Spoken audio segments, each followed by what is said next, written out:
BTMD stock analysis. This is for next week and onward. Is it a buy or not? Watch this 1 minute video till the end to find out. I'm looking at biote Corp, biote Corp. It's 22% up for Friday, which was a beautiful performance. And generally looking at this thing from a higher time frame perspective, just tells me kind of the whole story about it, because it seems like we're breaking some liquidity, taking it out.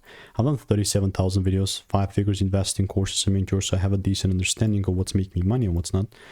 With this case, I'm honestly genuinely not gonna waste time with this because it's not looking good, at least for me right now. I mean, I must see a full candle close about 430 or something for me to potentially take things up. As of right now, we're not even close to it, so I'm not gonna look to force any movements.